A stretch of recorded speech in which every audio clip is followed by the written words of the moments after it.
Friends, ये story का दूसरा भाग है। अगर आपने इससे पहले वाली स्टोरी नहीं सुनी है तो डिस्क्रिप्शन में प्लेलिस्ट की लिंक है, आप वहां जाकर के सुन सकते हैं।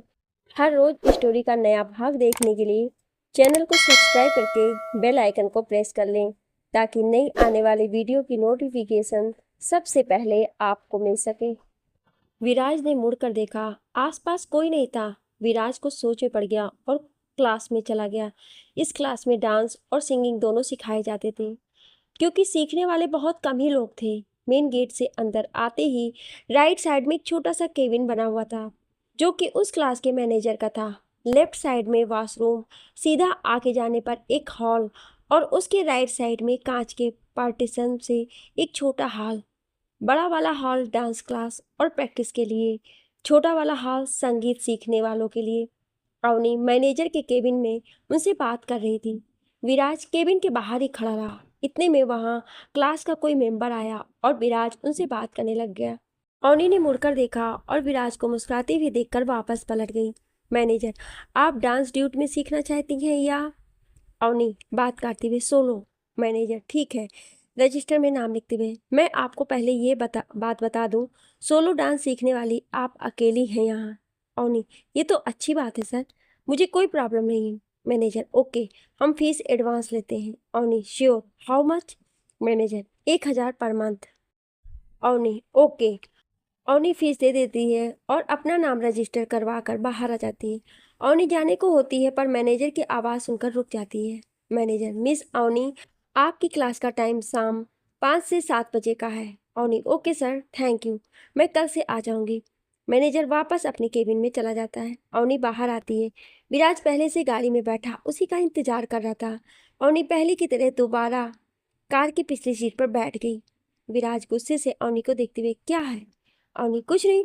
विराज अपने गुस्से को कम करने की कोशिश करते हुए, किस बात पर नाराज हो बताओगी? अवनी, किसी भी बात पर नहीं। विराज आगे कुछ नहीं कहता। वो कार स्टार्ट करता है और अवनी के घर की तरफ मोड़ लेता है। रास्ते में अवनी को एक मोबाइल रिपेयर शॉप नजर आती है। अवनी, गाड़ी रोको। विराज, क्या हुआ? तुम्हारा घर तो आगे है अभी। अवनी विराज को घूरकर देखने लगती है। विराज गाड़ी रोक देता है। अवनी हाथ बढ़ाकर, अपना फोन दो। विराज, टूटा हुआ है वो, याद नहीं? अवनी, पता है मुझे, कहा ना फोन दो। विराज चुपचाप अवनी को फोन थमा देता है। अवनी फोन लेकर कार से उतर जाती है। विराज भी अब कार से बाहर निकलता है और उसका ध्यान रिपेयर शॉप की ओर जाता है। विराज परेशान हो जाता है। विराज मन ही मन, OMG, क्या दिक्कत है इस लड़की के। और तो और इस शॉप को भी आज ही खुलना था, पिछले 3 दिन से तो बंद थी। आज और बंद रहती तो क्या हो जाता? अगर स्क्रीन ठीक हो गई और अवनी को वॉलपेपर में अपना फोटो दिख गया तो पता नहीं क्या होगा। क्या करूं, कैसे रोकूं इसे? कुछ तो करना ही होगा। जरा तेज आवाज में, अवनी सुनो, रुको तो। अवनी पलट कर पीछे मुड़ती, क्या है, बोलो। विराज, मुझे नहीं ठीक करवाना है ये फोन। अवनी, क्यों? विराज मन ही मन, अब क्या कहूँ कुछ सोचकर, वो क्या है कि ये फोन ऑलरेडी खराब हो चुका है। मैं वैसे भी नया ही खरीदने वाला था, अच्छा हुआ ये खुद ही टूट गया। अवनी विराज को घूरने लगती है। विराज और परेशान हो जाता। अवनी अभी विराज की आंखों में देख रही थी। अचानक विराज ने उसे झटके से अपनी ओर खींच दिया और एक तेज रफ्तार कार वहां से निकली। विराज बहुत गुस्से से, ध्यान कहाँ है तुम्हारा? पागल हो? रोड के बीच में खड़ी हो, कुछ पता चलता भी है या नहीं? अभी तुम्हें कुछ हो जाता तो? विराज गुस्से में बोले ही जा रहा था। अवनी बस चुपचाप उसे देख रही थी। उसने जैसे ही कार में बैठने के लिए कार का गेट खोला, विराज ने उसी पल गेट को धक्का देकर बंद कर दिया। फिर अवनी का हाथ पकड़कर उसे दूसरी तरफ ले गया। कार की फ्रंट सीट पर उसे बिठाया और सीट बेल्ट लगाने लगा। अवनी की धड़कनें बढ़ने लगी, क्योंकि विराज उसके बहुत करीब था। विराज गुस्से में था, इसलिए उसने अवनी की तरफ देखा तक नहीं। अवनी मुस्कुरा दी। अवनी, मैं खुद से कर सकती हूँ ये। अवनी का इतना कहना हुआ और विराज उसकी ओर मुड़ा। अब इसे इन दोनों की किस्मत कहें या ऊपर वाले की शरारत। अवनी जो सीट पर थोड़ा आगे होकर बैठी थी, विराज के मुड़ते ही उनके होठ आपस में छू गए। एक पल के लिए दोनों बस देखते रह गए एक दूसरे को। फिर विराज वहां से हटकर अपनी सीट पर आकर बैठ गया और अपने आप को कार की ड्राइविंग में उलझा लिया। अवनी का घर आने तक दोनों में से कोई कुछ नहीं बोला। विराज ने उसके घर के बाहर कार रोक दी। अवनी कार से उतरकर जाने लगी। विराज कार से उतरते हुए, अवनी सॉरी, वो गलती से। अवनी कुछ नहीं कहती और घर के अंदर चली जाती है और पलट कर विराज को देखती तक नहीं है। विराज को लगता है उस बात के लिए अवनी उसे जिम्मेदार समझ रही है। विराज खुद से बात करते हुए, अरे यार, मैंने कोई जानबूझकर तो ऐसा किया नहीं, फिर मुझ पर क्यों गुस्सा दिखा रही है ये लड़की। एक काम करता हूँ, घर जाकर इसे मैसेज करता हूँ, क्या पता तब तक इसका मूड सही हो जाए। कुछ रुक कर, हाँ ये ठीक रहेगा। मोबाइल की तरफ देखकर, पहले इसको ठीक करवाना पड़ेगा और एक नया फ़ोन खरीदना पड़ेगा। उफ। विराज वहाँ से चला जाता है। इस बात से अनजान की अवनी मुस्कुराती हुई खिड़की से उसे ही देख रही थी। विराज सीधा रिपेयर शॉप गया, अपना फ़ोन ठीक करवा कर और एक नया फ़ोन खरीद कर अपने घर आ गया। विराज कमरे में टहलते हुए, क्या करूँ, अवनी से बात करूँ या रहने दूँ। एक काम करता हूँ, कॉल करता हूँ उसे। अगर उसने कॉल अटेंड किया तो उससे एक बार फिर माफ़ी मांग लूँगा, पर अगर नहीं किया तो। कुछ रुक कर, जो होगा देखा जाएगा, बात तो करनी पड़ेगी। अवनी ने अपने कपड़े बदले और पढ़ने के इरादे से नोटबुक लेकर बैठ गई, पर उसका पढ़ने का जरा भी मन नहीं था। वो बस विराज के बारे में सोच रही थी। अवनी अपने मोबाइल की तरफ देखते हुए, अब तक तो विराज का कोई मैसेज या कॉल आ जाना चाहिए था, क्यों नहीं आया। कुछ काम में अटक गया होगा या शायद अब तक खुद को गलत समझ रहा होगा। पर गलती मेरी है, मैं उसे यूं ही जानबूझकर अनदेखा करके चली आई। कुछ याद करते हुए, अरे हाँ, उससे उसका फ़ोन टूट गया था ना, शायद इसी वजह से देरी हो गई है, पर मैं जानती हूँ उसका कॉल जरूर आएगा। विराज ने सोचते सोचते अवनी को कॉल लगाया। जैसे ही अवनी के मोबाइल की स्क्रीन पर विराज का नाम फ्लैश हुआ, उसने बिना सोचे एक ही बार में कॉल अटेंड कर लिया और ठीक उसी वक्त सिद्धांत जी घर आ गए। विराज, हेलो अवनी। अवनी उसकी बात करती है, मैं करती हूँ कॉल थोड़ी देर से। अवनी कॉल डिस्कनेक्ट कर देती है, पर उसके एक ही बार में कॉल अटेंड कर लेने पर विराज समझ जाता है कि अवनी उससे नाराज़ नहीं है। अवनी अपने बाबा से बात करने और फिर घर के काम में इतना उलझ जाती है कि विराज से बात करना ही भूल जाती है। विराज भी खाना खाकर अवनी की कॉल का इंतज़ार करने के इरादे से अपना फ़ोन और बुक लेकर बालकनी में बैठ जाता है। बुक पढ़ते पढ़ते उसे कब नींद आ गई उसे खुद पता ही नहीं चला। अगले दिन सुबह कॉलेज में विराज आज फिर कॉलेज जल्दी आ गया और अवनी का इंतज़ार करने लगा। आज विराज ने वाइट कलर का शर्ट और ब्लू कलर की जीन्स पहनी थी। इन किया हुआ शर्ट और हाफ तक फोल्ड की हुई शर्ट की स्लीव। कॉलेज की हर लड़की का ध्यान विराज पर ही था। वो क्लास के बाहर एक हाथ गेट पर और दूसरे हाथ में अपना नया फ़ोन लिए खड़ा था। तभी राघव आया। उसने विराज को देखा और उसे परेशान करने के इरादे से उसके पास आया। राघव फ़ोन पर बात करने का नाटक करते हुए, हेलो प्रीत, क्या यार, अब तक आई क्यों नहीं हो? मैं क्लास के बाहर तुम्हारा इंतज़ार कर रहा हूँ। राघव चुपके से विराज की तरफ देखता है। विराज अब भी अपने फ़ोन में उलझा हुआ था। राघव जानबूझकर उसके सामने से जाता है। राघव अपना नाटक जारी रखते हुए, अरे यार प्रीत, जल्दी करो, क्या कहा अवनी? अवनी को क्या हुआ? विराज ने जैसे ही अवनी का नाम सुना उसने राघव से बात की। विराज परेशान होते, क्या हुआ अवनी को? राघव कुछ नहीं बोला। विराज थोड़ा चिल्लाते हुए, बोल ना, क्या हुआ अवनी को? ठीक तो है ना वो? जल्दी बोल राघव। इतने में अवनी वहाँ आ जाती है। अपना नाम सुनकर वो भी रुक जाती है। अवनी, बिल्कुल ठीक तो हूँ मैं, मुझे भला क्या हुआ है? विराज अवनी को देखता है और राहत की सांस लेता है। फिर वो राघव की तरफ देखता है जो छुप छुप के मुस्कुरा रहा था। विराज ने जितना सोचा था राघव उससे ज़्यादा मस्ती के मूड में था, पर इससे पहले कि राघव कुछ और करता, विराज ने अवनी को अपनी तरफ खींच लिया। राघव जो अवनी को धक्का देने की सोच रहा था, उसके हट जाने की वजह से गिरते गिरते बचा। अवनी समझने की कोशिश करते हुए, चल क्या रहा है यहाँ? विराज अवनी को थामे और राघव को घूरते हुए, नहीं कुछ नहीं। राघव हंस दिया। उसने विराज को आंख मारी और उन दोनों को क्लास में धक्का देकर क्लास का गेट बाहर से बंद कर दिया। राघव हंसते हुए, तुम लोग मजे करो, मैं चला, बाय बाय। विराज और अवनी एक दूसरे को देखते रहे और राघव हंसता हुआ वहां से भाग गया। राघव खुद से बात करते हुए, मैं तो बच गया, अब तुम लोग लगे रहो जब तक कोई आकर गेट नहीं खोल देता है। अवनी विराज से दूर हुई। विराज ने अब अवनी को ध्यान से देखा। पीच कलर का लॉन्ग स्कर्ट और ब्लू कलर का टॉप, खुले बाल और कानों में बालियाँ, कुल मिलाकर दोनों कोई नवविवाहित खूबसूरत जोड़ा लग रहे थे। अवनी विराज को और विराज अवनी को बस एक टक निहार रहे थे। जैसे ही दोनों इस बात का एहसास हुआ, दोनों ने नजरें फेर ली। विराज बात शुरू करते हुए, बहुत सुंदर लग रही हो।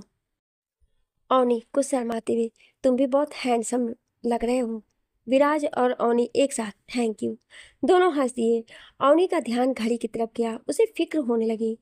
अवनी डरते हुए, क्लास मिस हो जाएगी। विराज, मैं कुछ करता हूँ। विराज ने अपना फ़ोन लिया और राघव को कॉल लगाया, पर राघव ने कॉल अटेंड नहीं किया। विराज ने दोबारा उसे कॉल लगाया। राघव जल्दी जल्दी में, भाई थोड़ा बिजी हूँ, 10-15 मिनट रुक आता हूँ मैं। विराज, जल्दी आ। राघव, हाँ ठीक है। विराज अवनी से, राघव आ रहा है अभी। अवनी, ओके। अवनी क्लास में घूमने लगी। विराज ने लाइट्स और फैन ऑन कर दिए, पर कुछ ही पलों में लाइट्स चली गई। अवनी ने डर के मारे विराज को कसकर गले लगा लिया। विराज को तो जैसे फिर कोई झटका महसूस होने लगा हो। उसने अवनी को अपनी बाहों में भर लिया। विराज अवनी को संभालती हुए, डरो नहीं अवनी, मैं हूँ तुम्हारे पास। अवनी कुछ कुछ संभलने लगी थी, तब तक राघव आ गया और जैसे ही उसने गेट खोला, वो उन्हें देखता रहा। राघव फिर से मस्ती करते हुए, मैं जाऊँ क्या? विराज और अवनी राघव की आवाज़ सुनकर चौंक गए। अवनी विराज से दूर हुई और क्लास की तरफ भाग गई। राघव विराज के कंधे पर हाथ रखते हुए, क्या हुआ भाई, कुछ सीन बना? विराज, रुक अभी बताता हूँ। राघव वहां से भागते हुए, अरे नहीं नहीं, बाद में आराम से बताना, मैं चला। विराज राघव के पीछे भागते हुए, रुक जा, अभी जान ले सब। राघव सीधा क्लास के बाहर ही रुका। विराज भी उसके पीछे ही था। क्लास के बाहर आकर विराज अटक गया। विराज राघव के पीछे पीछे क्लास तक आ गया। राघव क्लास के बाहर खड़ा था। विराज ने उसके पीछे जाकर उसके कंधे पर हाथ रखा और तभी उसका ध्यान क्लास के अंदर की ओर गया और वो जैसे एकदम से जड़ हो गया हो। क्लास में अवनी मुस्कुराते हुए प्रीत से बातें कर रही थी। तब प्रीत को पता चला कि अवनी डांस भी करती है। उसने अवनी से फरमाइश की कि क्या अवनी उसके लिए एक बार परफॉर्म करेगी। अवनी ने उसे मना नहीं किया। एक तो अवनी की सादगी और खूबसूरती और उस पर उसका मनमोहक डांस, जिसने भी उसे देखा वो उसे देखते ही रह गया। क्लास के लड़के तो छोड़ो, लड़कियों तक का ध्यान भी अवनी पर अटक गया था। विराज तो बस अवनी को ही एक टक देखे जा रहा था। अवनी की नज़र जब विराज पर पड़ी तो वो मुस्कुराती। जवाब में विराज ने भी उसे स्माइल पास की। राघव ने उसे ऐसा करते हुए देख लिया। उसने विराज को कोहनी मारते हुए छेड़ा, राघव क्या बात है भाई, सब कुछ अपने आप कर लोगे या मैं कुछ हेल्प करूं? विराज उसकी बचकानी बातें सुनकर मुस्कुराए बिना नहीं रह सका। राघव भी बहुत वक्त बाद आज दिल से खुश था। राघव सब तरफ देखते हुए, आज तो पक्का नजर लगेगी अवनी को। विराज राघव को घूरते हुए, मेरे रहते अवनी को कुछ नहीं हो सकता है, मैं उसे कुछ नहीं होने दूंगा। मन ही मन उसे किसी की नजर ना लगे, इसके लिए मुझे उसे वो पवित्र धागा बांध देना चाहिए। कलाई छूते हुए, अरे वो धागा? सर पर हाथ रखते हुए, कुछ तो करना ही पड़ेगा। अवनी अपना डांस पूरा कर चुकी थी और मुस्कुराते हुए सबको तारीफ के लिए शुक्रिया कर रही थी। उसने विराज को देखा, वो बाहर से ही चला गया था। अवनी उससे बात करने के लिए उसके पीछे चली गई। उसने ध्यान दिया कि विराज बहुत संभल संभल कर जा रहा था, सबकी नजरें बचाते हुए। राघव अवनी के पास आकर, क्या बात है अवनी, कहाँ जा रही हूँ? अवनी सामने की तरफ इशारा करती है, वो विराज। राघव, वो वहाँ क्यों जा रहा है? उस तरफ तो कोई नहीं जाता। अवनी, क्यों? राघव, कुछ ठीक नहीं है वहाँ। अवनी, मैं कुछ समझी नहीं, तुम कहना क्या चाह रहे हो? राघव, कुछ नहीं, चलो पहले विराज के पास चलते हैं। अवनी, हाँ चलो। अवनी और राघव विराज के पीछे पीछे चलते हैं, इस बात का ध्यान रखते हुए कि विराज उन्हें ना देख पाए। विराज उस बंद पड़ी क्लास के बाहर आकर रुक जाता है। अवनी सब बातों से अनजान बस विराज को देख रही थी, पर राघव कुछ परेशान सा था। विराज ने क्लास के गेट पर बंधे हुए धागे को खोला, उसे अपने हाथ में पकड़े रखा, फिर कुछ सोचते हुए क्लास का गेट खोलने लगा। राघव सामने आकर विराज का हाथ पकड़ लेता है। विराज एक पल के लिए चौंक गया, पर राघव के मन में चल रही परेशानी को समझकर उसने क्लास का गेट बंद कर दिया। विराज, तुम दोनों यहाँ क्या कर रहे हो? अवनी अब तक विराज के सामने नहीं आई थी। राघव, कौन दोनों? विराज राघव के कान में धीरे से फुसफुसाते हुए, तुम और तुम्हारी भाभी। जोर से, तुम और अवनी। राघव, मैं यहाँ अकेला आया हूँ। विराज उस दीवार की ओर बढ़ते हुए जिसके पीछे अवनी छुपी हुई थी, अच्छा। अवनी की कलाई पकड़ते हुए, कोई बात नहीं, तुम अकेले ही सही। राघव को आंख मारते हुए, कुछ मजा करते हैं। राघव विराज की मस्ती समझते हुए दूसरी तरफ से अपनी क्लास की ओर बढ़ गया। राघव के वहां से जाते ही विराज ने एक झटके से अवनी को अपनी तरफ खींच लिया, जो खामोशी से विराज से अपनी कलाई छुड़ाने की कोशिश कर रही थी। विराज मुस्कुराते हुए, मेरा पीछा कर रही थी? अवनी नजरें नीचे किए हुए, नहीं तो। विराज अवनी को अपने करीब लाते हुए, तो फिर यहाँ कैसे आई? अवनी, तुमसे बात करने के लिए आई थी। विराज का एक हाथ अवनी की कमर पर था और दूसरे हाथ से उसने अवनी की कलाई पकड़ रखी थी। जैसे जैसे विराज अवनी को अपने करीब ला रहा था, वैसे वैसे अवनी की धड़कनें बढ़ रही थी। अवनी हाथ छुड़ाने की कोशिश करते हुए, क्लास शुरू हो गई होगी, मुझे जाना है। विराज, हाँ ठीक है, जाओ। अवनी, हाथ तो छोड़ो। विराज, ऐसे ही चली जाओ। अवनी नाटक करते, आह दर्द हो रहा है, प्लीज छोड़ो विराज। विराज अवनी की कलाई आजाद कर देता है। अवनी वहां से जाने के लिए मुड़ती है। विराज, अवनी। अवनी पलटते, हाँ बोलो। विराज, नहीं कुछ नहीं। अवनी, बोलो ना। विराज अवनी के पास आकर अपना हाथ आगे करो। अवनी, क्यों? विराज, हर वक्त सवाल करती रहती है, हाथ आगे करो ना। अवनी मुंह फुलाते हुए अपना हाथ विराज की तरफ बढ़ाती है। विराज को उसकी इस मासूमियत पर हंसी आ जाती है। वो उस पवित्र धागे को अवनी के हाथ में बांध देता है। विराज अवनी के हाथ थामकर, ये तुम्हें हर बुरी नजर से बचाएगा। अवनी मासूम सा चेहरा बनाते हुए, और तुमसे? विराज ने नाराजगी और गुस्से से अवनी को देखा। अवनी पहले तो मुस्कुरा दी और फिर अपना हाथ छुड़ाकर क्लास की तरफ बढ़ गई। विराज उसे जाते हुए देख रहा था। अवनी, विराज सुनो। विराज, हाँ। अवनी, यहाँ आओ। विराज अवनी के पास आकर, बोलो। अवनी विराज की शर्ट में अटकी अपनी चैन की तरफ इशारा करती है, जिसकी कड़ी टूट गई थी। विराज समझ जाता है जब उसने अवनी को अपने करीब खींचा था, तब अवनी की चैन उसकी शर्ट में फंस गई होगी।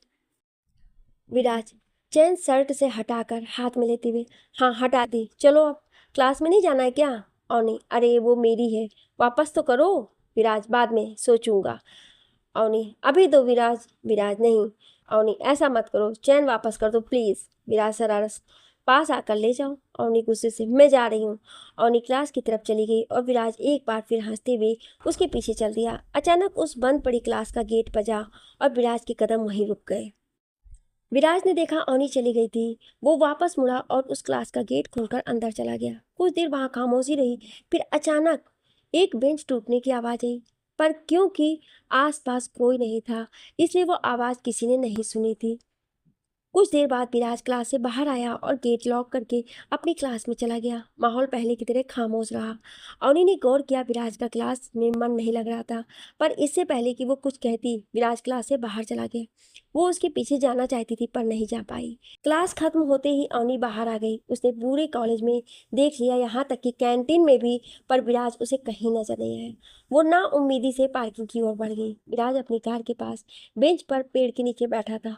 वो अवनी की तरफ पीट करके बैठा था, इसलिए उसे अवनी के आने का पता ही नहीं चला। अवनी ने ध्यान दिया कि विराज के व्हाइट शर्ट की राइट स्लीव का रंग लाल हो गया था। अवनी विराज के कंधे पर हाथ रखते हुए, विराज, खून। विराज ने अब अपने हाथ की तरफ ध्यान दिया और फिर अवनी को देखा। विराज, मामूली चोट है। अवनी परेशान होते हुए, दिमाग खराब है क्या तुम्हारा? देखो कितना खून बह रहा और तुम कह रहे हो मामूली चोट है। विराज अवनी को अपने पास बैठाकर अपना रुमाल उसे देते हुए, ये लो बांध दो इसे बस। अवनी ने विराज के हाथ से रुमाल लिया और विराज को वहीं रुकने को कहकर चली गई। विराज को समझ नहीं पाया। कुछ ही पलों में अवनी वापस आ गई। उसके हाथ में पानी की बोतल थी। अवनी, अपना हाथ आगे करो और स्लीव पूरी ऊपर कर दो। विराज ने वैसा ही किया जैसा अवनी उसे कहे जा रही थी। उसने कुछ नहीं कहा, क्योंकि वो अवनी के चेहरे पर दर्द और गुस्सा साफ साफ देख पा रहा था। अवनी ने पहले पानी से खून और घाव को साफ किया और फिर अपनी कार में से फर्स्ट एड बैग बॉक्स लेकर उसमें से दवा लगाई और पट्टी बांध दी। विराज मुस्कुराते हुए, ठीक हूँ मैं।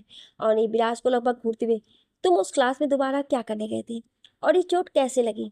विराज, क्या पता कैसी लगी, अभी तुमने बताया तब पता चला मुझे कि मैं घायल हूँ। अवनी, मेरी चैन? विराज, कौन सी चैन? अवनी गंभीर होते हुए, मजाक नहीं विराज, चैन वापस करो, वो मॉम की है। विराज अवनी का हाथ थामते, विश्वास रखो, संभाल कर रखूंगा तुम्हारी मॉम की अमानत को। अवनी ने विराज को देखा तो विराज उसे गले लगाने के लिए आगे बढ़ा। अवनी ने उसे रोक दिया। अवनी, क्लास में चले। विराज ठंडी सांस छोड़ते हुए, चलिए। अवनी, तुम आगे चलो। विराज, नहीं मोहतरमा, पहले आप। अवनी विराज को हल्के से धक्का देते हुए, चलो, बाद में तुम्हें मेरे साथ डांस क्लास भी जाना है। विराज, मेरा वहाँ क्या काम है? अवनी, तो तुम ये कहना चाह रहे हो कि तुम नहीं चल सकती? विराज नहीं। अवनी बात काटते हुए, पर क्यों नहीं? विराज, अरे सुन तो लो पहले। अवनी, मुझे अब और कुछ नहीं सुनना। विराज, मैंने साथ चलने से मना नहीं किया, मैं बस ये पूछ रहा हूँ कि वहाँ क्या करूँगा। मुझे डांस पसंद नहीं। अवनी को देखते हुए, मेरा मतलब है मैं डांस नहीं करता। अवनी, हाँ, पर तुम वहाँ संगीत सीखते हो शाम 5 से 6 बजे, और मेरी क्लास का टाइम है शाम 4 से 6। अब और कोई बहाना बचा है तो अभी बोल दो। विराज अवनी को एक टक देखते रहा। विराज मन ही मन, इसे मेरे बारे में इतना कुछ कैसे पता चल जाता है? अवनी से, तुम्हें कैसे पता कि मैं वहाँ संगीत सीखता हूँ और टाइमिंग क्या है? अवनी मुस्कुराती हुई, जब मैं मैनेजर से बात कर रही थी तब मैंने तुम्हें किसी से बात करते देखा था, तब मुझे मैनेजर से पता चला था तुम्हारे टैलेंट का। वरना विराज, वरना क्या? अवनी, वरना तुम तो मुझे बताने से रहे। अवनी हंसती। उसे यूं हंसता देख विराज भी मुस्कुरा दिया। अवनी, अगर तुम्हारे पास कोई शर्ट है तो वो पहन लो, ये काफ़ी ख़राब हो गया है। विराज, हाँ, शायद गाड़ी में रखा होगा, मैं देखता हूँ। अवनी, रुको। विराज, क्या हुआ? अवनी, तुम रहने दो, लाओ गाड़ी की चाबी दो, मैं देख लेती हूँ। विराज, ठीक है, ये लो। अवनी ने विराज के हाथ से चाबी ली और गाड़ी में चेक किया। वहां उसे एक दूसरा शर्ट मिल गया। उसने उसे विराज को दिया। अवनी शर्ट देते हुए, ये लो, चेंज कर लो। विराज शर्ट पकड़े खड़ा रहा और अवनी को देखता रहा। अवनी, क्या हुआ? मुझे क्यों देख रहे हो? शर्ट चेंज करो। विराज अपनी हंसी रोकते हुए, हाँ, पर अवनी, अब क्या दिक्कत है? विराज, क्या तुम? अवनी एक बार फिर विराज की बात काटते हुए, अब क्या ये काम भी मैं करूं? विराज, नहीं। अवनी, तो फिर? विराज, बस पलट जाओ। अवनी सक पका गई, कुछ कह नहीं सकी। उसने अपने सर पर एक हल्की चपत लगाई और पलट कर खड़ी हो गई। विराज ने शर्ट बदल लिया और पहले वाले को गाड़ी में रख दिया। गाड़ी की आवाज़ सुनकर अवनी पलट गई। अवनी, चलो अब वापस क्लास में चलते हैं। विराज, मेरा मन नहीं है, तुम जाना चाहो तो जा सकती हो। अवनी, तुम्हारा मन क्यों नहीं है? विराज, बस ऐसे ही। अवनी, ठीक है, हम नहीं जा रहे क्लास। विराज मुस्कुराकर, थैंक यू। अवनी भी जवाब में मुस्कुरा दी। विराज ने अवनी का हाथ पकड़ा और उसे अपने साथ ले गया। कॉलेज के पीछे एक गार्डन था और उस गार्डन में एक बड़ा सा पेड़ जिस पर एक छोटा सा घर जैसा बना हुआ था। अवनी कुछ समझ नहीं पाई और चुपचाप विराज के पीछे चलती रही। तभी अचानक विराज ने उसे हल्का सा धक्का दे दिया।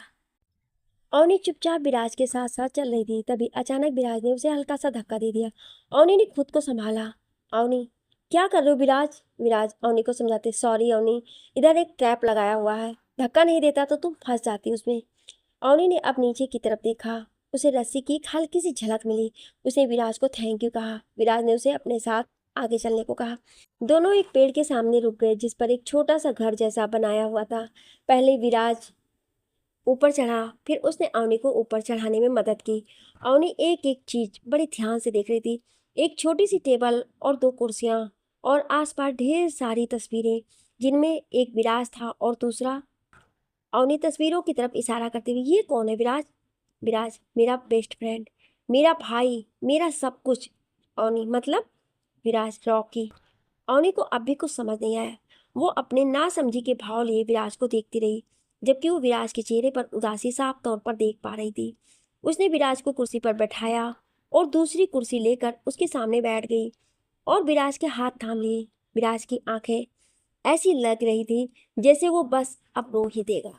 उसने जैसे तैसे खुद को संभाला और कहना शुरू किया, विराज, जब से होश संभाला है सिर्फ रॉकी को अपने साथ पाया मैंने। मुझसे उम्र में 2 साल बड़ा था, इसलिए अक्सर एक बड़े भाई की तरह देखभाल करता था मेरी। एक दूसरे की जान थे हम दोनों। इस कॉलेज में भी साथ ही पढ़ते थे।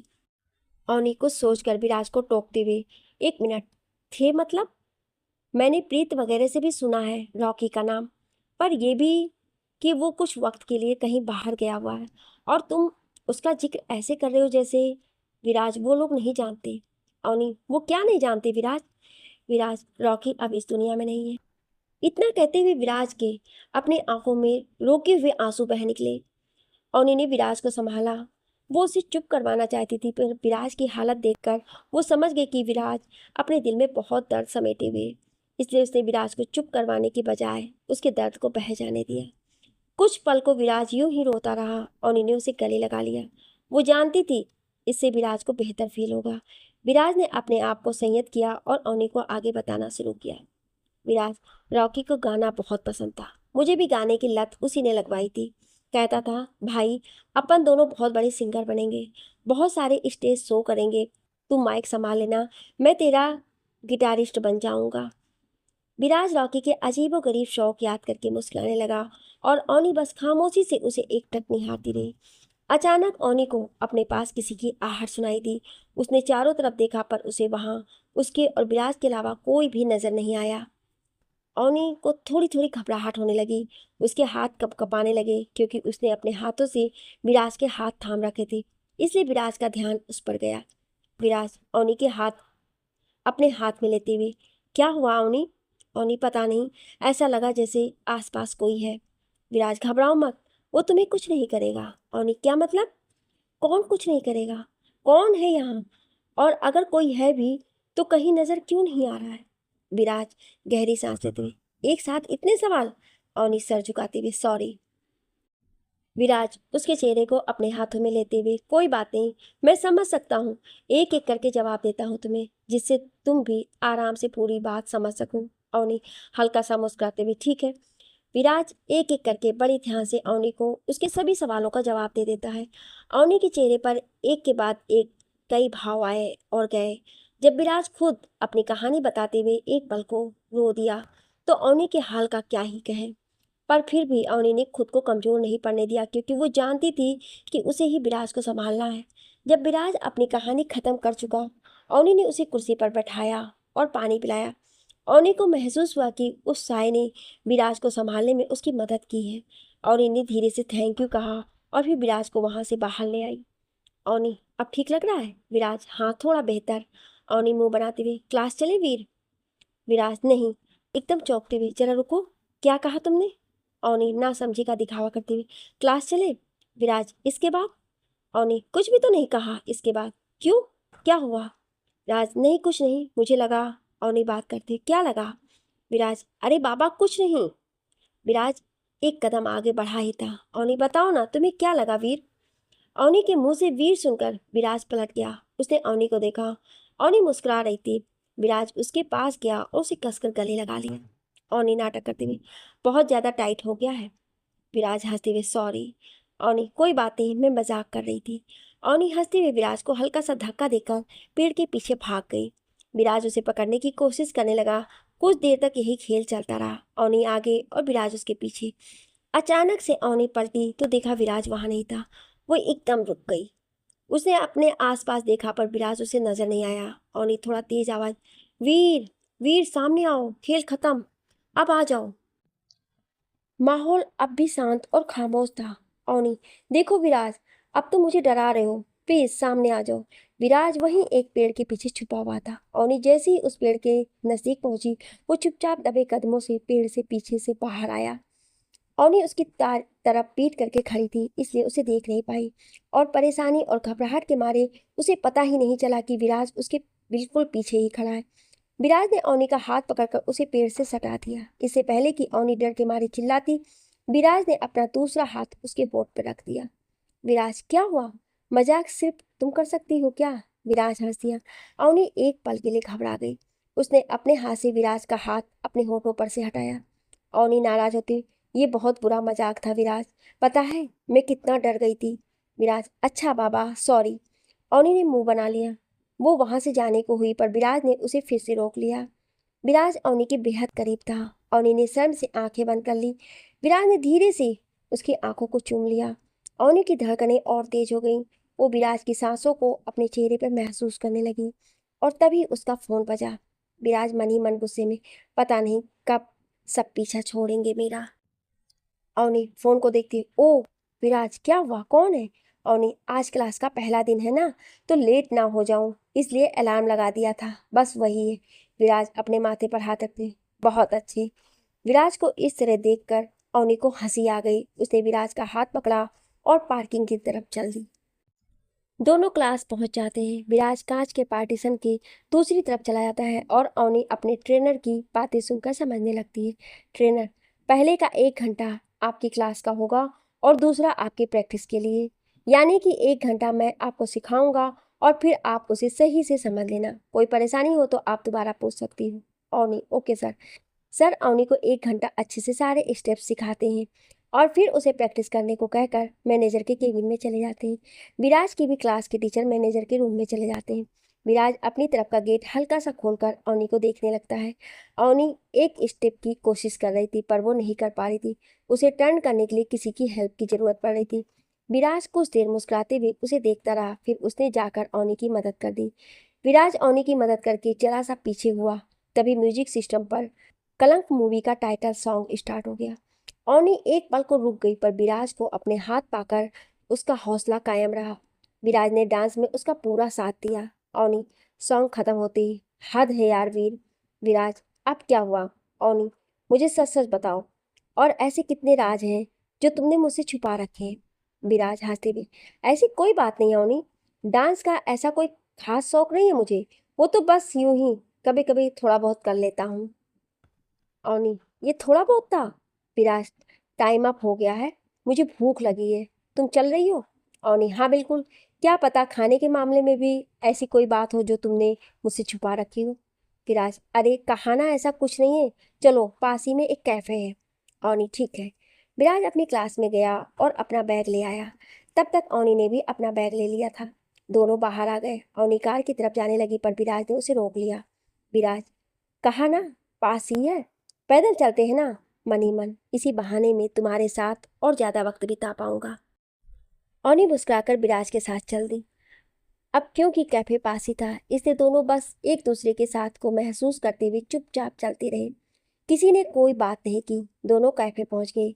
वेटर ने एक मेन्यू कार्ड टेबल पर रखा और पानी लेने चला गया। विराज ने कार्ड अवनी के आगे बढ़ा दिया। विराज, आपका ऑर्डर मैम। अवनी, बिना मेन्यू कार्ड की तरफ देखे, आपको पता होना चाहिए ना कि इस कैफे की स्पेशलिस्ट क्या है। विराज, अच्छा ओके। विराज काउंटर पर चला गया और ऑर्डर देकर वापस आ गया। कैफे के हाल देखकर लगता था मानो सब तरह से क्लास की जरूरतों को ध्यान में रखकर ही बनाया गया हो। सिंगर्स के लिए माइक और डांसर्स के लिए फ्लोर। ऑर्डर आने तक अवनी को एक शरारत सूझी। वो उठकर माइक की तरफ चल दी। विराज को समझ नहीं सका, इसलिए बस उसे देखता रहा। अवनी माइक हाथ में थामे हुए, excuse me guys, may I have your attention please. जरा रुकते हुए, थैंक यू सो मच। हम सबके बीच एक ऐसे शख्स हैं जो जितना अच्छा गाना गाते हैं उतने ही बेहतरीन डांसर भी हैं। विराज की तरफ देखकर आंख विंक करते हुए, mister Viraj please come on stage. Viraj हड़बड़ा कर मन ही मन, हो गया सत्यानाश, ना जाने कब सुधरेगी ये लड़की, हर वक्त कुछ ना कुछ शैतानी चलती ही रहती है इसके दिमाग में। अवनी माइक पर ही, सब आपका इंतजार कर रहे हैं विराज जी। विराज एक दफा नजरें झुकाते हुए उठा, फिर ना जाने क्या सोचकर मुस्कुरा दिया। आखिर उसके दिमाग में भी तो एक खूबसूरत शरारत जो उपज रही थी। उसने स्टेज पर चढ़कर माइक लिया। अवनी वापस अपनी इस सीट की तरफ जाने लगी पर उसने अवनी का हाथ पकड़कर उसे रोक लिया। अवनी एक पल को उसे देखने लगी और फिर उसने अपनी जीभ काट ली, क्योंकि उसे विराज का प्लान समझ आ गया था। विराज ने गाना शुरू कर दिया। सीने में धड़कन की जरूरत है हर घड़ी, जीने को सांसों की जरूरत है सबको ही, उसी तरह नादान दिल को जरूरत है महबूब की, महबूब की। गाना पूरा होने तक कैफे के काफी सारे कपल्स डांस करने लग गए थे, यहाँ तक कि खुद विराज भी अवनी का हाथ थामे डांस कर रहा था। यही तो उसकी खूबसूरत शरारत थी। चाहे जो कर लो, पर एक बात तो है, हमारा हीरो अपनी हीरोइन से रोमांस करने का कोई मौका नहीं चूकता। सब वापस अपनी सीट पर बैठ गए। तब तक वेटर विराज और अवनी का ऑर्डर ले आया। अब अवनी को एक और झटका लगा। विराज ने उसके लिए वेजिटेबल सैंडविच और चॉकलेट ब्राउनी ऑर्डर की थी। अवनी, वीर, तुम्हें कैसे पता मुझे चॉकलेट्स और स्वीट्स पसंद है? विराज हंसते हुए, लो कर लो बात। लड़कियां खाने के बिना रह सकती हैं, पर चॉकलेट के बिना कभी नहीं रह सकती।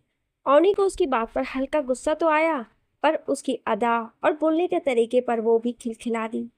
दोनों ने अपना इवनिंग स्नैक्स खत्म किया और बिल पे करने काउंटर की तरफ बढ़ गए। अब अगर सीधे सीधे दोनों बिल पे कर देते तो काम पूरा हो जाता, पर नहीं, इन्हें यहाँ भी छोटी मोटी लड़ाई करना ज़्यादा जरूरी लगा। अवनी कार्ड आगे बढ़ाते हुए, ये लीजिए। विराज उसे रोकते हुए, प्लीज़ मैम, मुझे ये सौभाग्य दीजिए। अवनी हंसते हुए, बस करो यार, आज के लिए काफ़ी कुछ कर लिया तुमने, बिल मैं पे करूँगी और ये फाइनल है। विराज, ठीक है देवी जी, आप जीती हम हारे। अवनी ने मुस्कुराकर बिल पे किया और दोनों अपनी अपनी गाड़ी की तरफ चल दिए। पर इस बार अवनी पहले से खुश नहीं थी। उसके हाव भाव बदलने लगे थे। विराज उसके आगे चल रहा था, इसलिए एक बार तो वो जान नहीं पाया कि आखिर हो क्या रहा है। पर जब वो अचानक से पलटा तब उसे अवनी की हालत का एहसास हुआ। अवनी एकदम से गस खाकर गिर पड़ी। विराज अवनी को संभालते हुए, अवनी, अवनी उठो, क्या हो गया है अचानक से? अवनी का चेहरा थपथपाते हुए, उठो ना अवनी, मैंने तो इसे वो पवित्र धागा बांधा था, फिर इसकी ये हालत कैसे हो सकती है? विराज ने अब अवनी का हाथ थामा। उसके हाथ में कोई धागा नहीं था। विराज परेशान हो गया। क्या हुआ है अवनी को जानने के लिए सुनिए अगले भाग में। क्या आप अगला भाग सुनना चाहते हैं तो कमेंट में यस जरूर लिखिएगा। Thank you.